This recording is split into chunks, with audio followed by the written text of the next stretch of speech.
Us donem la benvinguda a Palau Macaya. De seguida començarà l'activitat. Si us plau, comproveu que teniu els telèfons mòbils apagats. Moltes gràcies.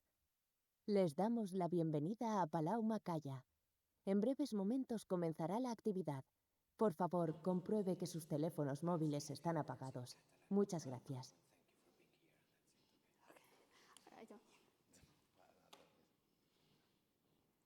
Wow, si no recordava tant. Bona tarda a tothom, moltes gràcies per estar aquí. La nova sessió dels diàlegs que organitza l'IEMET. I faig aquesta breu introducció en català, però ara passaré a l'anglès.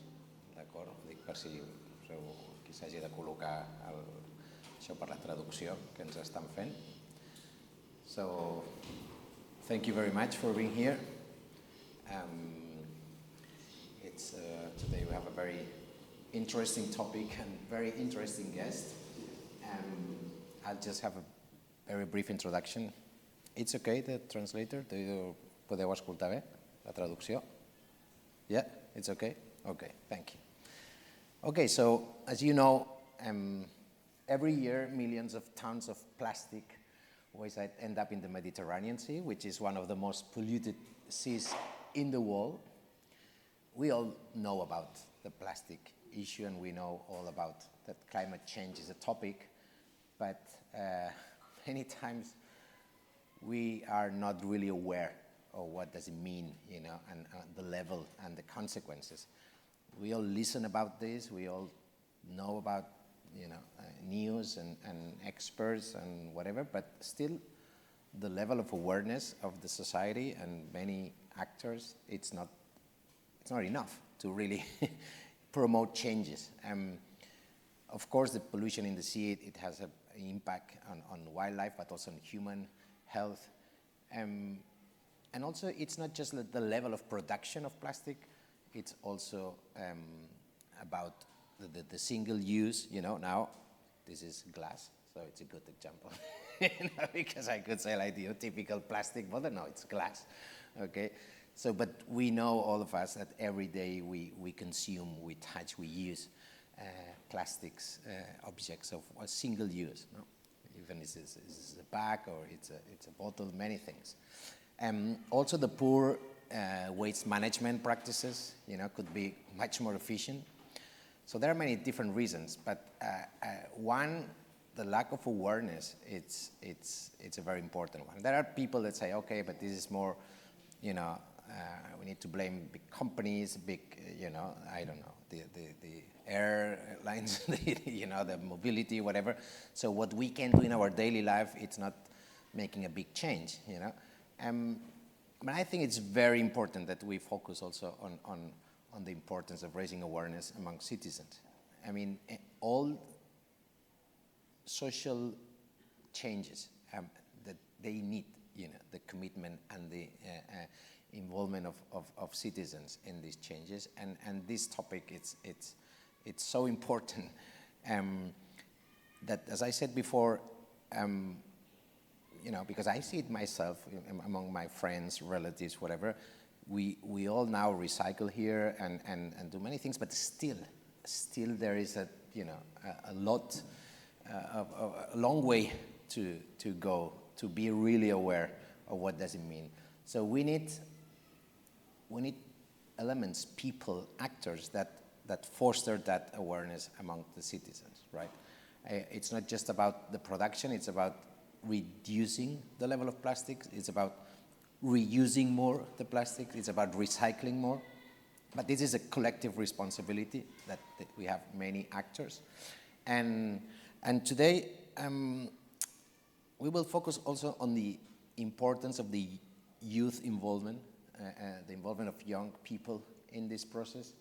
I don't want to put too much responsibility always on young people, because in many social process and awareness, sometimes there is this, it's like education. Let's put it on education. It's about the school, no? Everything you put it on the school and we will solve it, right? But it's true that if the young people is on board, the the sustainability, the level of change and impact is it's higher and it's important, okay? So today we have Manar Elkebir. Thank you so much for being here. She's come from Tunisia. And well, she's many things, of course. Our identity is many things. Today we are very interested on his dimension.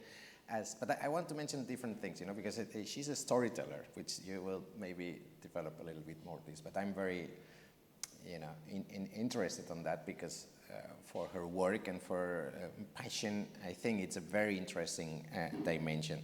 She's also National Geographic Young Explorer, among other recognitions for her activism and work. And Manar, she founded EcoWave. Okay, EcoWave, it's a name. It's a youth-led environmental organization, which focus exactly on that. On raise awareness among young people, not just on the use of plastic, but on the climate change in a wider sense challenge. Okay, it's in Tunisia, and she's led a very innovative and creative campaigns on this that have some impact at the community level. And today we want to learn more about how she did so, how she started being active on this topic, and then we'll accompany her to her journey on this process. When you start with this, and then we will know a little bit about how was the journey and what's up and downs and what impacts and what's the future waiting for you, okay? So do you mind introduce yourself briefly, and then if you want to share with us what was the tipping point, the event, the situation, the experience that it make it click and say, this is the topic I want to focus. Sure, definitely. First of all, thank you so much for having me. It's such a pleasure to be here. And I think you said it all, Danny, like for real. I would be more than happy to share my experience, and it's really is a pleasure for me to be here. It's actually my first time in Spain, so not just in Barcelona. So I'm so excited to know about the culture. I know it's a little bit challenging today. Is it the math thing? Thank you so much for being here. So first of all, I would like to introduce myself. My name is Manar Elkebir. I'm from Tunisia, and I'm a storyteller and also a founder of a youth-led organization called EcoWave. I'm National Geographic Young Explorer, as Danny just mentioned, and I'm here to be talking about the role of youth in the environmental space, which I think is really crucial to have young people to be active in the space, because I really do think that we will be living the consequences of today's decisions. So it's such important to be able to be agent of change. So how it all started, how am I here? I can see my name on the big screen. I think it started in 2019. Right now it's been 5 years active in the space. So in 2019, I'm still in high school, and I felt like the climate crisis is such a very big problem that me, myself, as a high school student, I might not be able to make that big of change.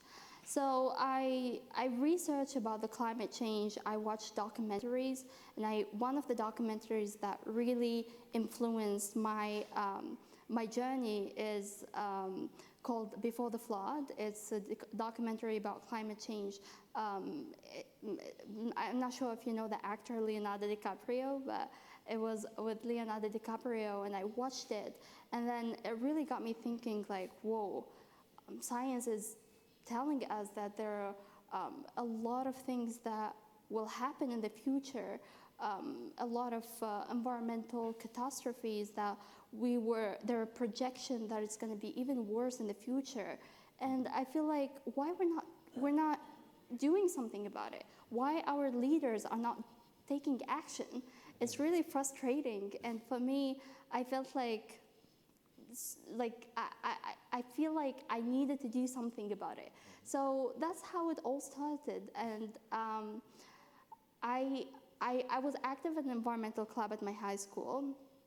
And then I got the chance to work on campaigns about plastic pollution.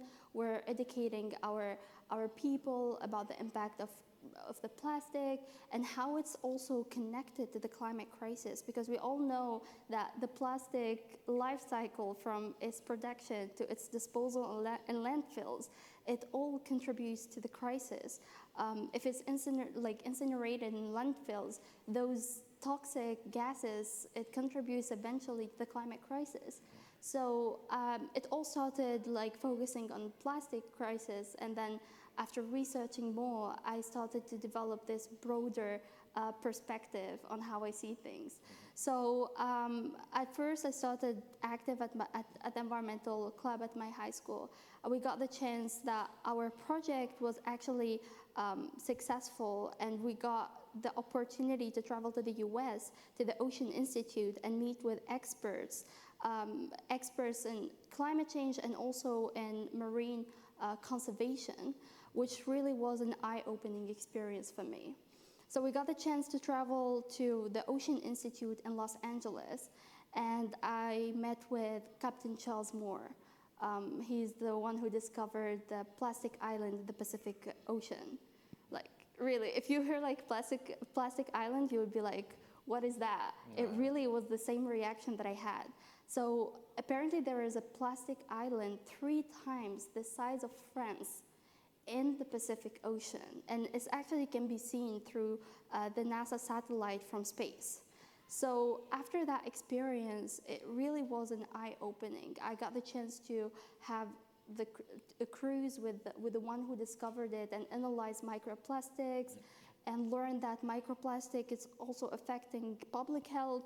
Like, there's recent studies that shows that microplastics were found in the placenta of a pregnant woman, and also it's found in the blood of a human. So it's really alerting, and for me it was something that I really need to do something about this. So I went back to Tunisia, and the thing that really got me thinking that we need more awareness. Like, for example, for us, we don't in our school curriculum, we don't have that much of lessons that to teach us about sustainability, about what is happening around the world. So it's really something that encouraged me to start my own initiative to mobilize and educate our young people. Wow, and I mean, I think there are more people that feel like that, you know, that maybe they are shocked by information, by this, you know, suddenly the awareness of the impact, of negative impact of this pollution, and in this case the plastic, but not many people decide to really do something.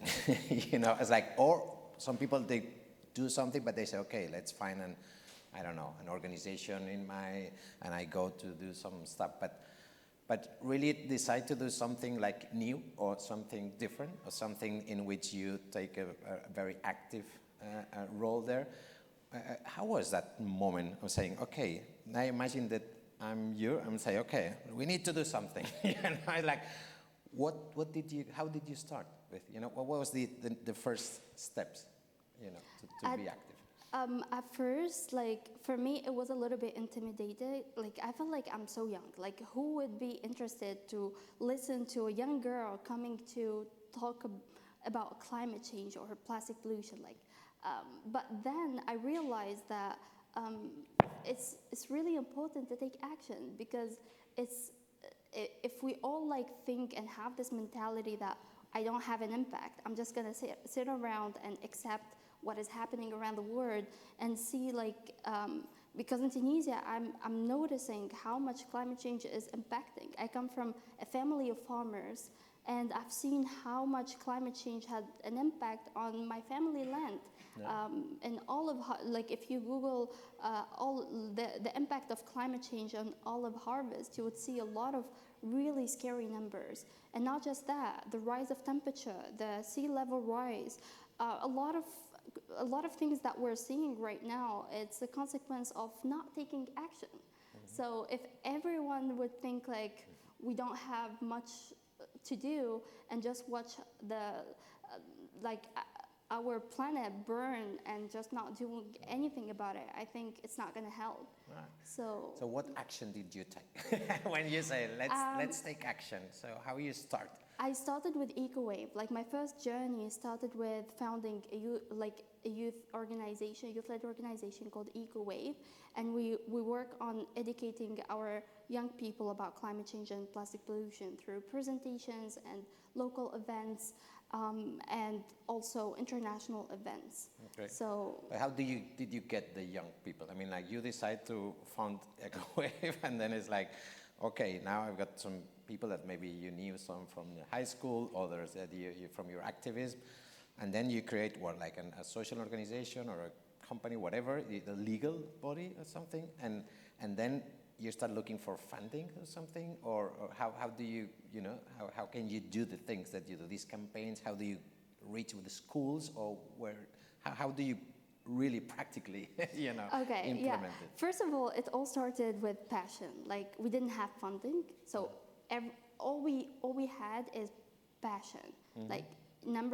We gathered a team, so me and other members were all passionate about making a change.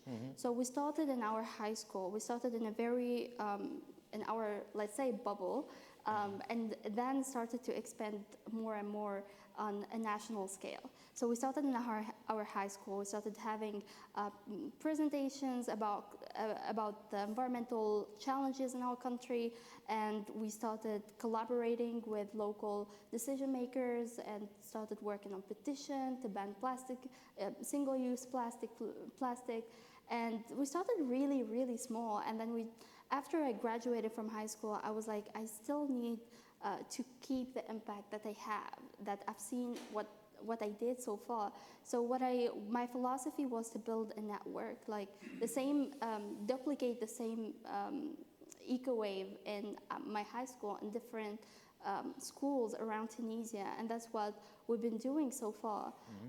So what we do is that we open different EcoWave chapters in different cities and all over Tunisia, and now we're present in the map of Tunisia, which I'm really proud of, and seeing how much we're expanding and getting bigger as a team. So it's my idea of how to duplicate the impact that I've done in my bubble. So what we do is that every year we have an annual camp where we train EcoWave leaders and give them the tools that they need to start their own EcoWave. And then once they're back to their high school, they start their own EcoWave, and that's how we can have like much bigger impact. Wow. So how many EcoWaves, maybe there have been in different schools in Tunisia? Do you have how much more, like how many different? So every year we're changing. So every Okay. year we have like a recruitment of new EcoWave leaders. We're currently building our website. So even if you Google, you won't find our website because it's under like we're still updating a lot of things. So far we have 9 cities registered as EcoWave. In the EcoWave network, but we're still looking to expand even more. And we're also co-hosting international camp with numbers of really famous international organizations like Greenpeace, The Roots, and a lot of other organizations from the global south. So far, last year was the 3rd edition of the Climate Justice Camp that was in Tanzania. And before that, it was in Lebanon. Before that, it was in Tunisia, and we managed to bring participants. I have the numbers from last year's camp. So we managed to get 450 participants from 100 countries, which is so big. To give capacity building to people from root organizations that are impacted by the climate crisis, give them capacity building, and mobilize before every COP. So I think it's really important to work on to make a change on a local level, but also keep an eye and always be open for collaboration internationally. Yeah, definitely. And what are the main lines of action, I mean, of EcoWave? I mean, it's like it's capacity training and raising awareness campaigns? Yeah, we focus mainly on education and raising awareness. Okay.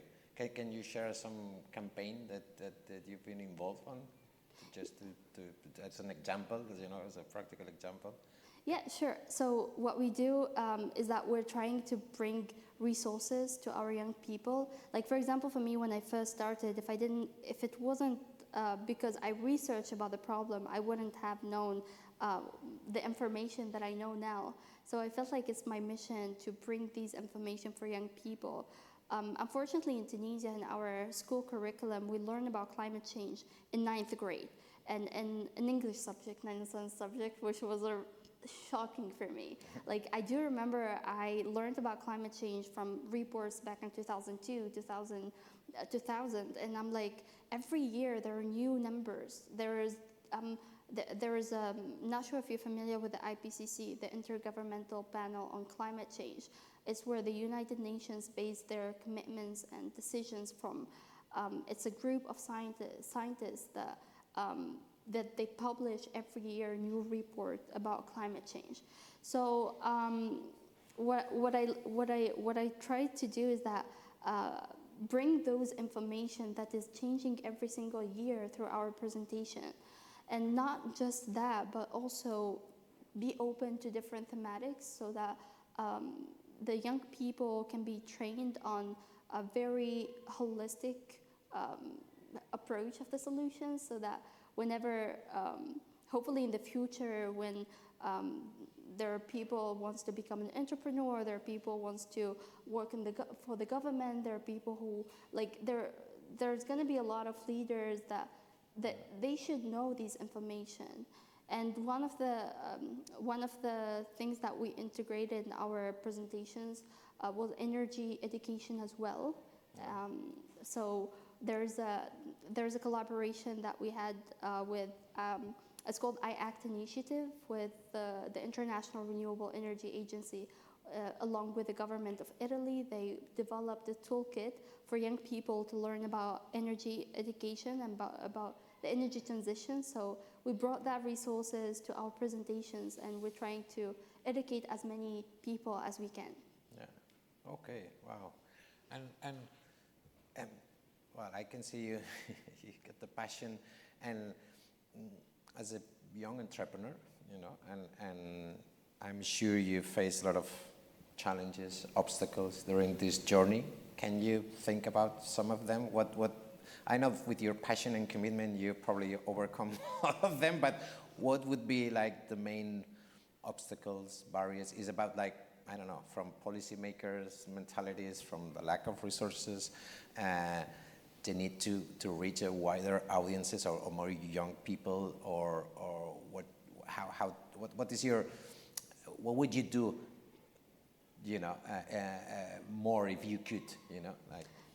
Yeah, challenges were definitely part of our journey, and I think it's in everyone's journey. But the way we see the challenges as an opportunity for us to grow and learn from them, it changed the whole game. So for us, when we first started, I think one of the challenges that we got, we had no funding, like zero funding. It was really challenging to get as many people committed for like more than 1 year to keep to be part of the team. So we're always changing, we're always recruiting, which was really, if we see it in another perspective, it has brought benefits for the team. We always have fresh ideas, we're always trying to learn and change our approach, which was really good. So it's one tip that I have for you guys, to always look at challenges as opportunity to grow and to learn from, not just like something that would stop you. So this is something that EcoWave has taught me. So I really feel like it's something that has made us work harder. And also visibility. When it comes to visibility, especially in Tunisia, as young people, they're always, like, sometimes you go to events where a lot of people wearing suits, and like it's like people are taking decisions on behalf of youth, and you feel intimidated, like, okay, what am I doing here? What should I do? And I feel like this has been a little bit challenging, but for us, to train youth to be confident, to be able to have a seat at the table, decision makers, and tell them, like, we are the ones who will be living we're the leaders of tomorrow. So any decision that you take today, we will be living their consequences. So it's so important to get us part of the decision-making process. So it's something that we're working on, and hopefully in the future we'd see more young people active like us in different parts of the world, here in Spain and in Europe. And yeah, definitely. Listen, you have a lot of experience now on engaging youth. I mean, there are many different, as you say, in countries and cities trying to do the same, to engage youth, to involve and being more active. If from your experience, because there are different ways, different strategies to try to involve youth and to engage and to motivate and to move into action, what are your somehow strategies in your communities in EcoWave to involve? Or is there something that you found out that it works better? Before we were talking also about this move from protesting, and from say, okay, we can protest, but maybe we won't change mentalities just protesting, right? I mean, if we want more sustainable and deep change, maybe we need to get people's attention and promote more knowledge and awareness, and how do you because I think this know-how at the end, it comes from experience, from failing, mistake and error and testing. Is there any tools, because you test a lot of different campaigns, some of them they have more impact than others. Are there any tips for other people that want to involve youth and to want to do campaigns that you can think about it? I think it really depends on the purpose. Like, if you want to engage youth to do what, in what exactly. So it's really different. Like, my journey cannot be applied to a young change maker from Spain, for example. And I think that's I got to realize while working with young people in my country. Like, when I first started, I got really inspired. I think all of change makers today are inspired by Greta Thunberg, the Swedish girl that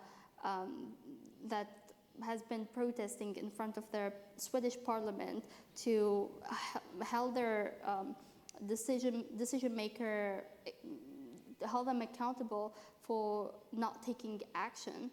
So I got really inspired of how a young girl could mobilize thousands and thousands of young people in different parts of the world. And every time I look like the thousands of protests around the world, and a lot of people like don't go to school on Friday and just go protest.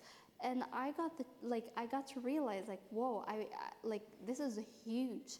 And we try to do the same. So we organized protests in our country, but what we notice is that people that come to like young people, they're aware of what's happening, especially young people who are part of EcoWave. They know that there's a climate crisis out there, they know the numbers, so that's why they're joining the protests. But the normal people that pass by the street, and they would ask us, like, what are you protesting for? And we explain what we're doing. We realize that a lot of people, they just don't know. They don't know that the rise of temperature that we're noticing every summer, that gets every year worse and worse, that the agriculture impact that we've seen, that also had an impact on our economy in Tunisia, they're all interconnected with a global crisis. So what we notice is that they didn't even know that the climate crisis. Yeah. So protesting and being on the street, it might make pressure on local decision makers, but it won't really got the impact that we need to see. So we try to change our approach to things, like instead of going protesting because we know it might not have that much impact that we want to see in our community, we started doing petitions, like for example, like switching our approach to how we want to create change, specifically to our local community, because what might work in Europe might not work in Tunisia. So it's really important to know the difference and to always be open for change and be flexible with what can work and what cannot work. And I was thinking in Tunisia, is there also like, because one of the challenges there with the climate change thing is the ideological element here, because even if people don't know much about the numbers, the level of impact of the climate change. Nowadays, there are some positions, ideological positions, that is more about, are you in favor or against the climate change idea? Like, and there is some populism narratives about this. So even for some people who can connect with that more ideological framework, it's like, okay, I think they are exaggerating, I don't believe in this, so there's no need to get informed because there are these experts that all of them, they are on this, under the same kind of manipulation or whatever. What about in Tunisia? Like, is it, do you find like this kind of narratives in Tunisia as well? I mean, globally we know there are, but what about this? Yeah, definitely we did. So it's something that we learned through being out there in the community. What we've noticed is that there are people who deny that the climate crisis is actually exists, which is right now what scientists are telling us and everything that we've noticed on our daily life. The drought that we've seen in Tunisia is really getting worse every year. So there are people who actually say that it's not true. And some people have this, we have a religious conviction also can make an impact, because some people think that the weather is controlled by God, so they're not actually open to discuss, which I know it's okay to find people that have different ideology, but also to be able to adapt and convince them in ways that, in ways to not give them like, oh, no, you don't know anything, no, what you think is wrong. Like, no, to always be open for conversation and discuss with them a little bit, give them numbers and try to discuss what's happening around the world, see like the drought, like we're noticing the temperature rise, the reason why there's, last summer, we've noticed a lot of water cut in Tunisia. So Tunisia now has been the 4th year of severe drought, and there are a lot of projections in the future that are really scary. Like, farmers are being displaced because simply the agriculture has been, the impact of climate change on agriculture has been really big. So to kind of give them concrete examples of things that they see every day and telling them this is all connected to a global crisis, and just be open and a little bit diplomatic. It's always good to tell them a little bit about what's happening around the world as well, without actually being there and saying no, you this is what's happening, you have to abide by this, we need to do this. So it's always good to be open. Yeah, definitely. So if you look back at your journey now, what are the impacts that you are most proud of the EcoWave,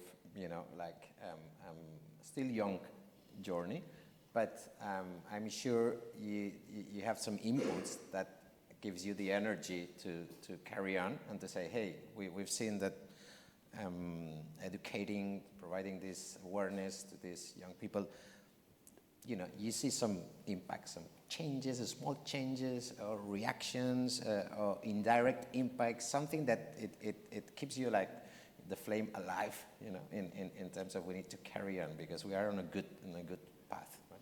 We've seen something that I'm really proud of is that the last few years we've seen a huge interest in getting involved in environmental space, especially in Tunisia. That wasn't the case when I first started. Like right now, there are a lot of people that attend environmental conferences. A lot of people, students also are choosing majors in environmental space, which wasn't the case before because they know like in the future, there's gonna be complication. There's scientific projections that says that the drought that we're experiencing is gonna get worse if we don't take action right now. So a lot of people tend to choose majors in order to find solution, which I think really promising right now, something that we need to be proud of. And in Tunisia, like specifically, we've seen a huge rise in interest also in attending COPs and international events. For example, for me, from my experience, I got the chance to represent the voices of youth in different high-level conferences, UN conferences. I was present at COP27 that took place in Egypt. The last COP also in Dubai. Just for context, the COP is the Conference of Parties. It's one of the most important conferences worldwide that gather all world leaders to take action and to put commitments for the future agenda in climate action. So I think what we've seen is there's a rise of interest. Right now we have people wants to be negotiator in COP, are following around the news, which wasn't the case before. So it's something that we really should be proud of. Okay. Yeah, great. And before we move to the future, I was thinking a bit about, sometimes we don't talk about the economic interest behind this, right? I'm sure when we talk about raising awareness, and commitment, we talk about policymakers, politicians, we talk about the need to engage youth, but sometimes we're missing, So you're not missing, but in our mind, there are a lot of economic interests here, and there are big companies, there are interests that are not really into, like moving faster because we know there are, it has some economic impacts at some point, implement some specific actions, and we see how at the political level some leaders, they don't want to pay the cost now because every 4 years there are elections or whatever, and we need the long-term vision here and also a strong commitment.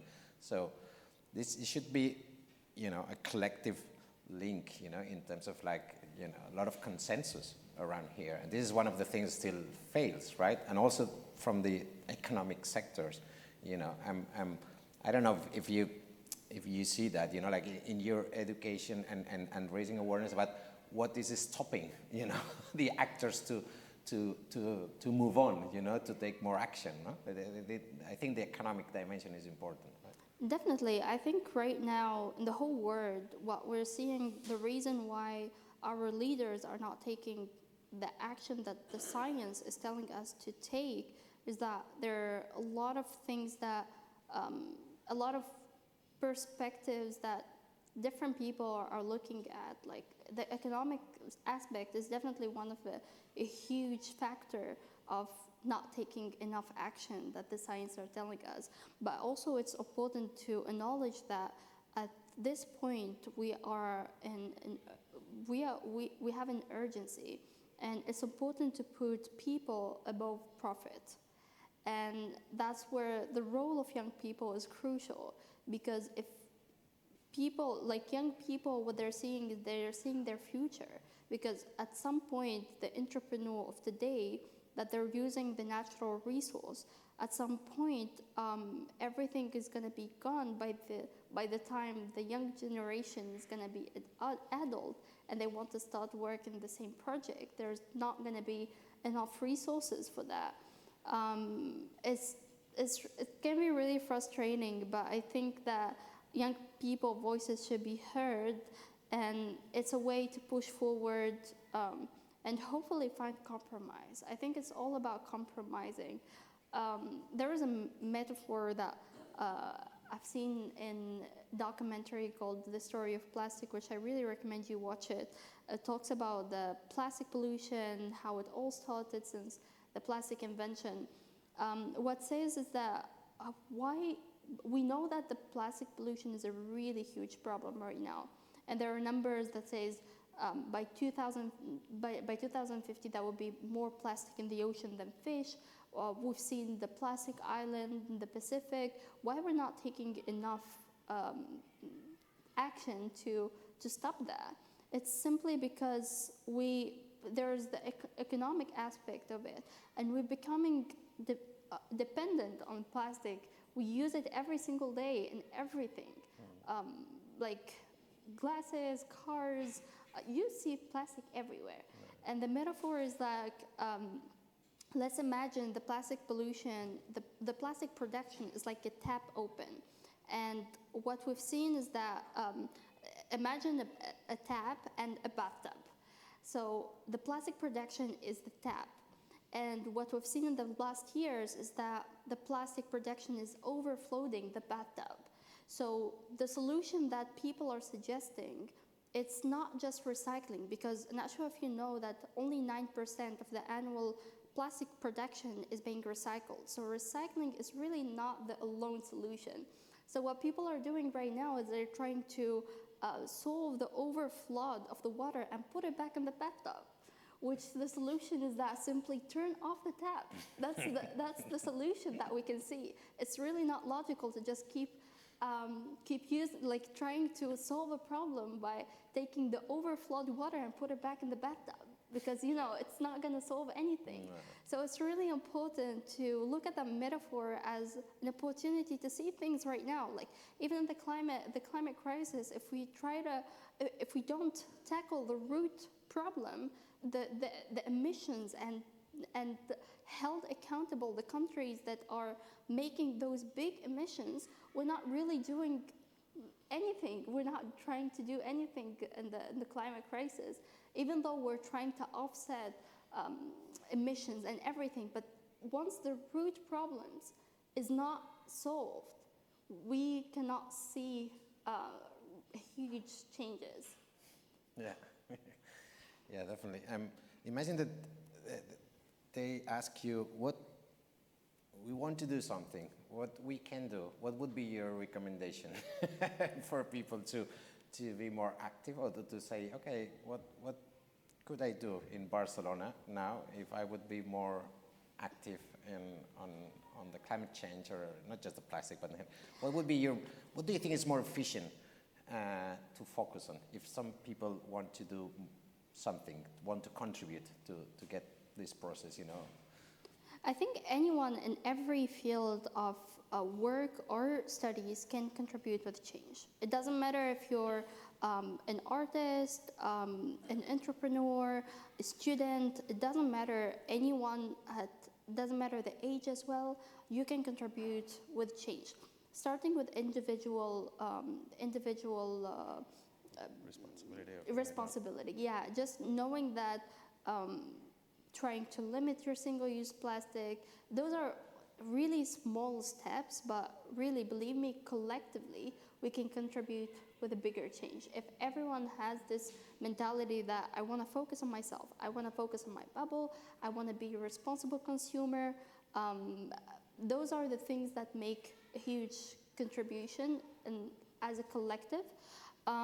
If you want to contribute with change on an international level, just make sure to be always open to attend local events, reach out to local decision maker, always learn what your country is contributing in the climate global conversation, I encourage you to read through your NDC. It's the National Determined Contribution that every country contribute with at the COPs, the Conference of Parties. It's where the world leaders gather for commitment. So every country brings a commitment to reduce their global emissions. So I think it's important to be aware of what your country is committing to. So even if you're an entrepreneur and you want to help your country, you can actually help your government, and you can get help from the government as well. So if your goals aligned with their goal. So I think it's really important opportunity for you to explore. What else? Also maybe be open to learn about local events. Like for example, there's the LCOI, the Local Conference of Youth, which I believe it's something that you can contribute to if you're not present at high-level conferences like COP.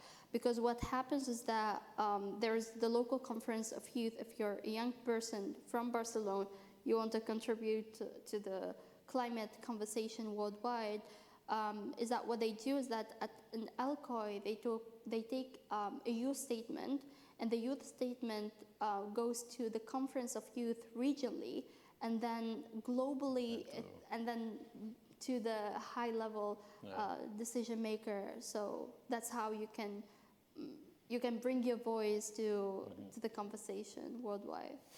Okay, great.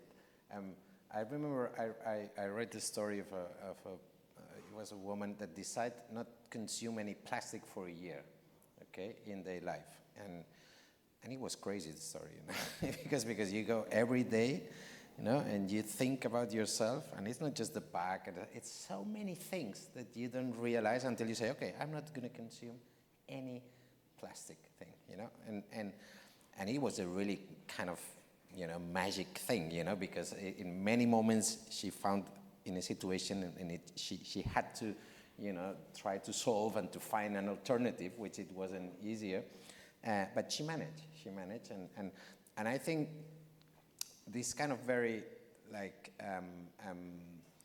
visual and it gives you the empathy of feeling yourself on that situation and thinking every day, this kind of stories and this kind of, you know, using tools to raise the awareness. So every time you throw in the plastic, there's something there's I could use it again, you know, or I could, you know, like, or you go to the supermarket or whatever, and then it's like, okay, you need to, if you want a bag, you buy it for 10 cents or whatever.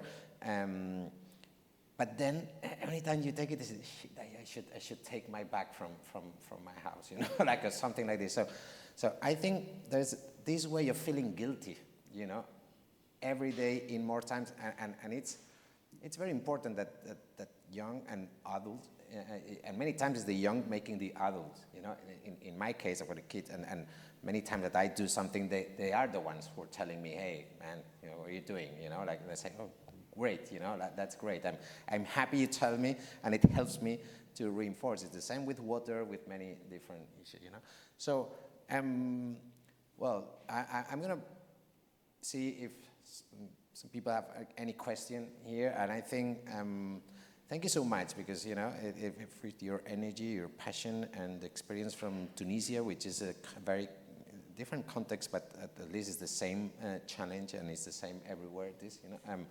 So thank you very much, you know, like for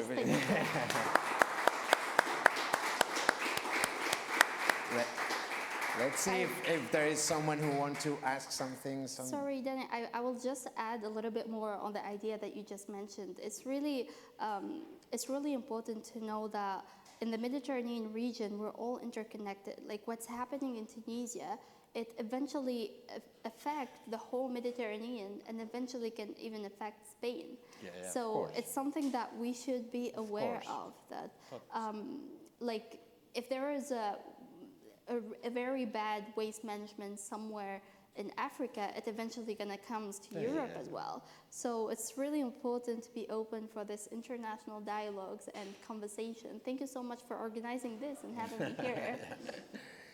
I'm going to show you like two songs. One from Joan Manuel Serrat. You don't know him probably, but there is a very famous song which is called Mediterranean. See, it was a very, and then after many years, he wrote another one. That the first one he was very young, and it was like I was born in the Mediterranean. He says many nice things about being born in the Mediterranean and the Mediterranean spirit, and then after 30 years or 20, I don't know, he wrote another one, but saying how bad he feels, but because Mediterranean was so polluted and the society was just putting all the waste there. But Mediterranean, it's ranked one of the best Spanish songs ever, so I think you should know. I will definitely. I'll tell you on Spotify afterwards. So is there anyone who wants to have some curiosity? Yes. Should I wear it? Thank you very much, Manar. No, I will do it in English. I have two questions, actually. The first is your connection with politicians in Tunisia. Is it a target for you to lobby to influence politicians in Tunisia, or it's something you really overlook, or it's not something you're interested in, but only the youth? I mean, I'm interested in this politics. Also, if you try to train youth to enter politics with this climate-focused activism. And my second question is that in countries like Tunisia, where they are actually, at the moment, you are going through a financial crisis. I mean, things are not easy. How do you tell people who say that, no, my priority is to bring bread on the table at the end of the month? How do you try to make them aware of the climate issue and things they can do? Because they will say, I mean, my first concern is economy. And do you have solution for that? I don't know. Do you try to promote things like low tech? I'm interested to hear about it. Thank you. Okay, thank you so much for the questions. First of all, I would start with the first one. To be honest, when I first started being in the political space, it was really not very often to see youth in the space with policymakers. Right now it's getting better. I feel like the awareness of and the pressure that young people has made on it's really an international phenomenon. Like it's something we are proud of, is that we push to make youth be able to have a seat at the table of decision makers. Right now, the space is definitely better than it used to before. Like right now, you can reach out to policymakers. If there is a big event, you can definitely reach out to them and ask them if you want to attend it. And they would, to be honest, they would be open to have young people in this space. Like, for example, my participation at COP28, it was last December. I was part of the official delegation of Tunisia, and I got my badge from the policymakers themselves. So right now we're seeing this awareness in policymakers to include youth in the decisions, which wasn't the case before. So it's something that we should be celebrating. For the second question is that how we manage to raise awareness about the climate crisis while the least priority for our people is to put food at the table. To be honest, it's really challenging, and to see to talk about climate change while seeing that people are affected by it, but they don't know that it's part of a global crisis, and that we weren't the one that did this crisis. Like the greenhouse gas emission for Tunisia is really small comparing to the big polluters around the world. So because we are vulnerable to the crisis, we are living the consequences of what big polluters are doing to our climate. And it's expanding even more. It's not just North Africa, it's not just the Mediterranean region. Right now we're seeing like fires everywhere in the world. It's getting worse and worse. The rise of temperature, I feel like we all experience it, whether it's in Tunisia, it's in Spain. It's really crazy that we are seeing the consequences, and like there are farmers that are being displaced because simply they lost their lands because of the fires, or they're affected. Their harvest is not the same anymore. It cannot bring it doesn't bring income that like it used to. So it's really challenging, but to know that working in the system, like to influence the system itself, it's really important. And that's why my work focused more on expanding from local to international, because I know that this is for a fact that my local community is not responsible for it, but we are living the consequences, so we're the victims of it. So what I'm trying to do is trying to amplify our voices in high-level conferences where world leaders are present. And I think that's the least thing I can do, and I made it my purpose. Okay. And well, and what about the future? How do you see your EcoWave and yourself in 5-10 years? Let's put 5 years, okay? 5 years? Okay. I would like to see us going internationally, expanding even more, getting more young people in our movement, and hopefully on international level we see more young people, more change makers. I know we're not going to be young people for long. We only have like few years, and then we're going to be adults, and then there's going to be another generation. But hopefully we can keep this mindset, and it's like a seed that we're planting. Like hopefully in the next few years we're seeing every time generation that is more aware of what's happening around the world, and we eventually, as I told you, young people are not going to be young anymore, and you'll see people like future entrepreneurs, future innovators that will bring fresh and innovative ideas to the present, and hopefully we find solutions and prevent these scary future projections from happening. Yeah, hopefully. Yeah, hopefully. Okay, great. Is there any other question? Anyone? Yeah? Okay. Hi, Manar. Thank you for coming all the way from Tunisia and sharing your story with us today. We really appreciate it. Regarding the plastic crisis, for example, as Daniel was mentioning, it's something that's really hard to avoid in our day-to-day lives. And I was just wondering, like, in your opinion, do you have any ideas as to what the solution to that is? You know, for example, everything from food to packaging, biodegradable materials. Is that what do you think is something more sustainable, or what ideas do you think are the best in that regard, or perhaps glass, such as the bottle on the table? Yeah, it's something that just got me thinking, and it's just a question I thought maybe if you had any ideas you could share with us today. Thank you. Thank you so much for your question. First of all, I wouldn't say like stop using plastic completely. Like even the glasses that you'll wear, you'll say like, okay, what would I do with the glasses?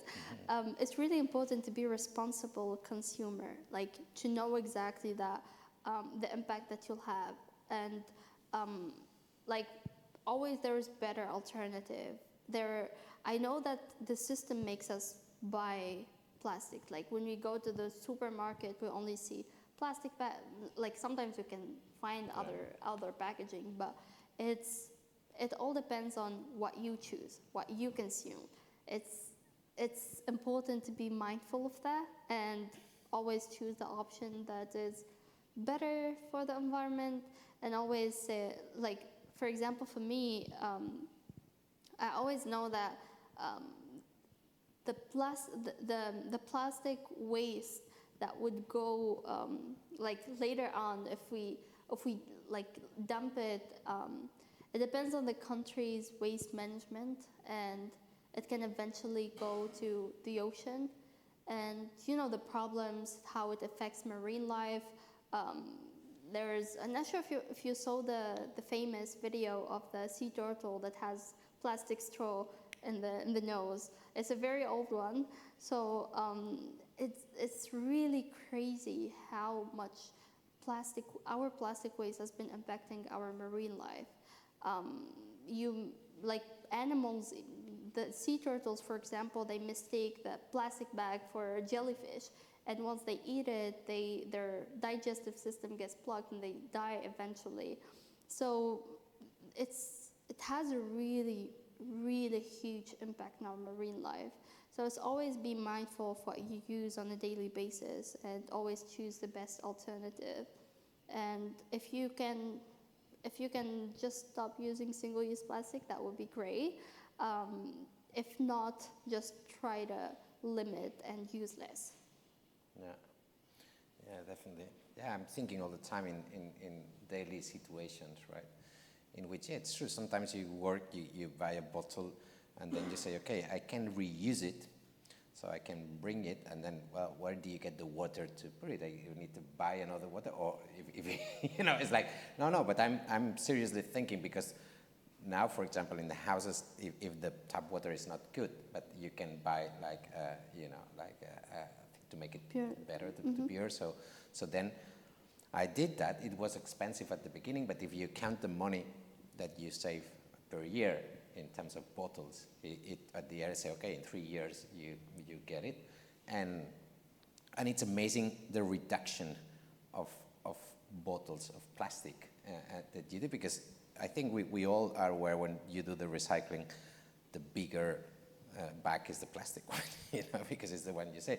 If you don't have time to buy, like in a market and something or whatever, and you go to the supermarket, you go online, then in few days you have a lot of plastics, and you know, it's not the same here to buy some cheese in slices, and there are 6 slices or something, you know, and the plastic is like this. Or if you buy a big cheese in the local market, and it lasts 1 week, you know, 2 weeks. So these kind of decisions are the ones that. But it's true that at some point you see some news in terms of like 1% of the companies, of the big companies that work on here are responsible for the 90% or 80% of pollutions in many, you know. So at some point there's citizens, you know, saying, I'm recycling, I'm whatever, you know, and I need to do an effort which these companies are not doing, you know, because of this, and I'm the one. So some people get a bit fed up in terms of like, you know,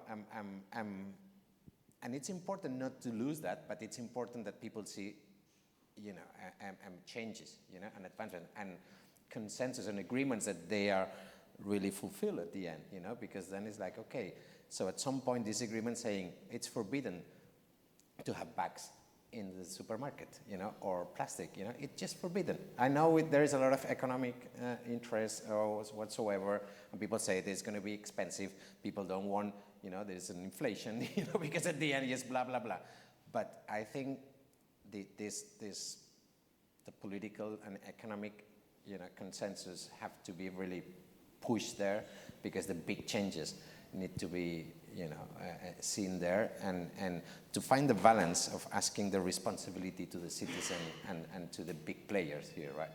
Yeah, definitely. And sometimes it can get not very like convenient. Like the thing is with plastic, always we got so dependent on it because it's really convenient. Yeah, like yeah, we just take another water bottle, or I will just buy something on the way. It's crazy the amount of waste that we ended with at the end of the month. And when we look before the plastic was invented, people were living just fine, except with a little bit more less convenience than today. It's really important to always be mindful, always know that your impact, and know that we are part of nature, where we don't own nature. So is always important as well. Okay, thank you very much. There is one question, okay.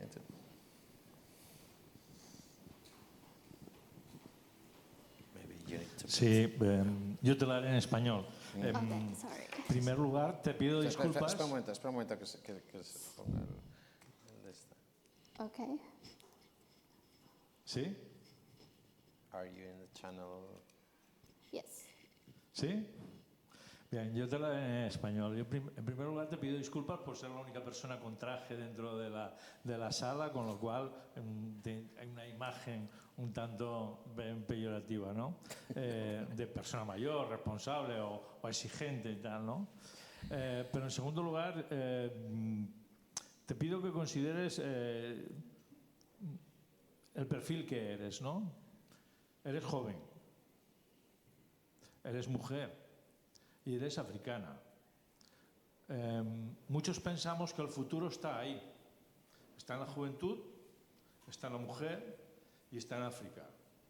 Básicamente porque es donde están la mayor parte de las desigualdades. También, reflexionando sobre el plástico, te das cuenta de que es un tema de pobreza y es un tema de desigualdad. Es decir, los grandes consumidores de plástico no son las grandes fortunas, la gente que puede consumir el agua en botella, sino que somos las personas trabajadoras las que de alguna manera nos vemos obligados o se ven obligados a hacer todo esto.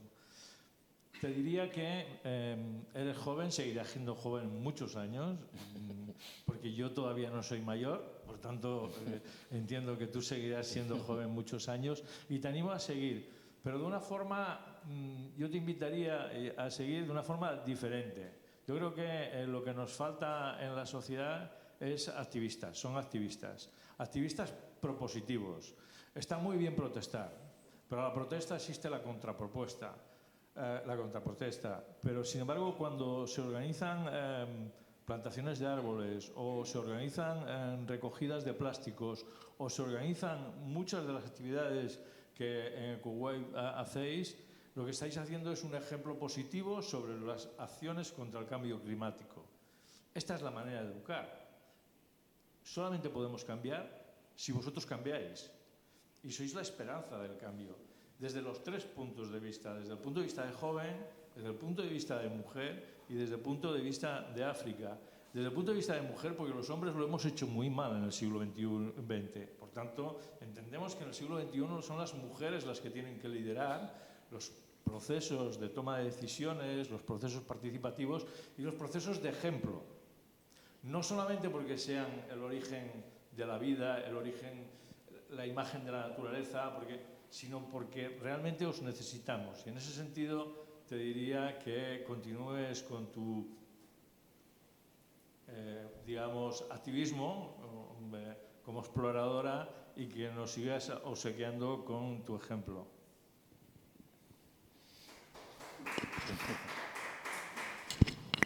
Thank you so much for your intervention. I as a female and an African, and also from coming from this background, it's really an honor for me to amplify the voices of female change maker as well from my country, because there are so many examples of women that has done a lot of changes even in the past, and I think it's very important to know that we are here and we care about our future. And even as a female, it's not really a challenge that would make me not be part of the decision-making process. So thank you so much. I really appreciate it. So yeah, what I want to do through my work is to inspire more people to join us and to take action for the future, because really what the science is telling us right now in the future is going to be much more challenging than today. So we want to avoid reaching a tipping point where we cannot control the climate anymore, and that's what science is telling us. So we do our part today, and hopefully we can get as many people to change mindset and join us. Okay, thank you so much. There's one question here.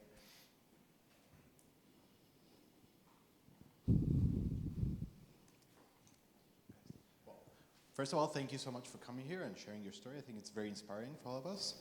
And I have like a two-pronged question on the same issue, which is communication.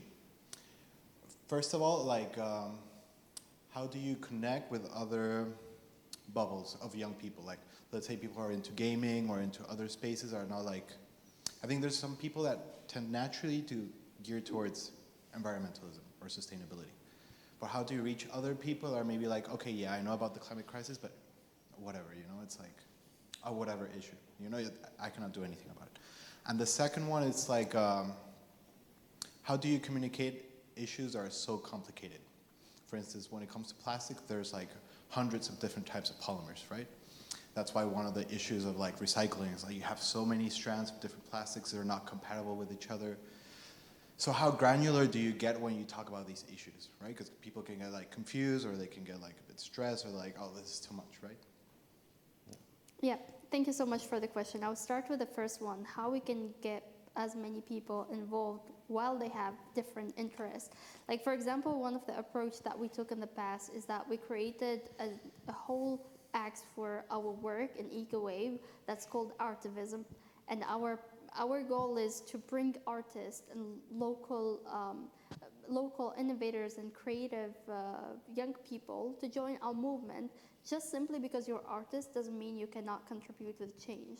We've seen a lot of people with art installation, art galleries that they bring message to the world, and through their art they can really educate people.